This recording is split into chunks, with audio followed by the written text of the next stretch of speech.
তৃণমূল নেতার ঘরে ঢুকে গুলি চালানোর ঘটনায় সামনে এলো নতুন তথ্য। গুলি চালানোর ঘটনায় বিজেপি নয়, জড়িত নাইট গার্ড, বললেন জেলা পুলিশ সুপার দ্যুতিমান ভট্টাচার্য। প্রসঙ্গত উল্লেখ্য যে গত 13ই নভেম্বর রাত 12:15 নাগাদ তুফানগঞ্জ 2 নং ব্লকের মহিষকুচি 2 নম্বর গ্রাম পঞ্চায়েতের টাকুয়ামারিতে তৃণমূল নেতা নিহার বড়ুয়ার ঘরে ঢুকে গুলি চালানোর অভিযোগ উঠেছিল বিজেপির বিরুদ্ধে। ঘটনার খবর পেয়ে সাথে সাথে ঘটনাস্থলে পৌঁছয় বক্সিরহাট থানার পুলিশ, উদ্ধার করে একটি গুলির খোলও। তারপর অভিযোগের ভিত্তিতে ঘটনা তদন্ত শুরু করে পুলিশ, এমনকি তদন্তে মেলে সাফল্য। ঘটনায় পুলিশ গ্রেপ্তারও করেছে 2 জনকে। এই বিষয়ে আজ সাংবাদিক বৈঠক করেন কোচবিহার জেলা পুলিশ সুপার দ্যুতিমান ভট্টাচার্য। তিনি বলেন, গুলির ঘটনা পুরোটাই সাজানো ছিল। ওই এলাকায় একটি ক্রাশার মিল ছিল, যেটা 2 বছর ধরে বন্ধ ছিল। তবে সেখানে যে নাইট গার্ডের কাজ করত তার সাথে পুরনো শত্রুতা ছিল, যাদের বিরুদ্ধে অভিযোগ হয়েছিল। তাদের ফাঁসানোর জন্যই সে নিজে এই ঘটনাটি ঘটায়। এমনকি যার কাছ থেকে আগ্নেয়াস্ত্র এনেছিল পুলিশ তাকেও গ্রেপ্তার করেছে। পাশাপাশি আজ তাদের আদালতে তুলে পুলিশ রিমান্ডে নিয়ে পুরো ঘটনার তদন্ত করবে বলেও জানান পুলিশ সুপার। গত 13 তারিখ রাত 12:15 নাগাদ বক্সিরহাট থানার টাকুয়ামারি থেকে আমরা একটি খবর পাই যে একটি গুলি চালানোর ঘটনা ঘটেছে। সেইটা তদন্তে আমরা নামি। তদন্তে নেমে যেটা পাওয়া যায় যে ওখানে একটি ক্রাশার মিল রয়েছে, যেটা 2 বছর ধরে বন্ধ রয়েছে। সেখানে একজন নাইট গার্ডের কাজ করে, সে ওখানে একাই থাকে। সে বলে যে ওখানে একটি গুলি পাওয়া যায় এবং নাকি একটি ফায়ারিং হয়েছে।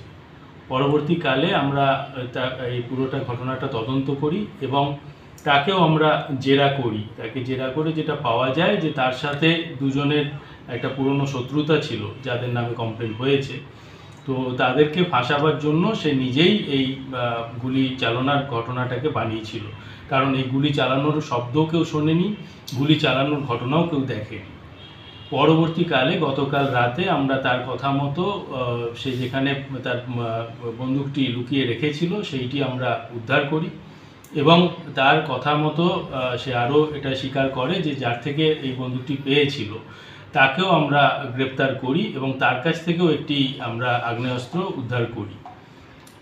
যে প্রথম নাইট গার্ডটি ছিল তার নাম হচ্ছে প্রদীপ গোপ এবং পরবর্তীকালে যার থেকে সে আর্মস পেয়েছিল এবং তাকেও আমরা গ্রেপ্তার করি, তার নাম হচ্ছে জয়ন্ত ডাকুয়া। 2 জনকেই আমরা আজকে কোর্টে তুলব। কি বলা হচ্ছিল অভিযোগ? এটা বলতে পারবো না স্যার। যে কাঁসার মিলে ঘটনা ঘটেছিল সেটাও তৃণমূলের অঞ্চল কমিটির চেয়ারম্যান নিহার বড়ুয়ার, আর কি সে বিষয়ে নিয়ে কী বলবেন? এই বিষয়ে আমার কোনো বক্তব্য নেই। যেটা কথা হচ্ছে যে এখানে একটি যে করেছিল সেটা একটা ফেক ঘটনা এখানটায় তৈরি করেছিল, যে এখানে নাইট গার্ড সে নিজে। আর বলছি স্যার, তাহলে এই যে পুরো ঘটনাটা, এটার মধ্যে যেমন একটা রাজনীতির অভিযোগ উঠেছিল, পাশাপাশি এই ব্যাপারে নিহার বড়ুয়া তিনি অভিযোগ করেছিলেন যে তাকে মারার উদ্দেশ্যে সেখানে দুষ্কৃতীরা এসেছিল। এই বিষয়টা এইটা যে বলেছিল তাকে, সে নিজেই এটাকে তৈরি করেছিল আর কি। ঘটনাটা পুরোটাই তৈরি করা এবং যে নাইট গার্ড ছিল তারই তৈরি করা পুরো ঘটনাটা। এর সাথে রাজনীতির কোনো ব্যাপার নেই। মানে শুধুমাত্র আগের শত্রু থেকে ফাঁসানোর জন্য এটা করেছিল? ফাঁসানোর। মানে কী আর্মস রিকভার হয়েছে স্যার? একটি ইম্প্রোভাইজড আর্মস রয়েছে 1 শটার, আর একটি ইম্প্রোভাইজড 9mm রয়েছে। তাদেরকে রিমান্ডে চাওয়া হচ্ছে আজকে? হ্যাঁ। কতদিনের রিমান্ডে? তাদেরকে আমরা কোর্টে তুলে আজকে রিমান্ডে নেব। ঠিক আছে, থ্যাংক ইউ স্যার। আপনি কি নিজের জন্য কিংবা পরিবারের সদস্যদের জন্য ভালো সেলুন খুঁজছেন? তাহলে আর দেরি কিসে? আজই চলে আসুন আমাদের প্রতিষ্ঠানে। উন্নত মানের পরিষেবা পৌঁছে দিতে মাথাভাঙা শহরে এই প্রথম হাজির উন্নত মানের salon translate professional, the ultimate salon destination for ladies and gents. আমাদের এখানে যত্ন সহকারে ছেলেদের হেয়ার কাট, মেয়েদের হেয়ার কাট সহ পার্লারের সমস্ত ধরনের কাজ করা হয়ে থাকে। Special service hair straightening, hair smoothing, keratin, botox, facial অতি যত্ন সহকারে করা হয়।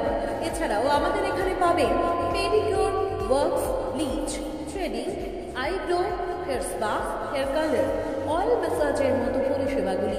সেই সাথে রয়েছে দুর্দান্ত অফার।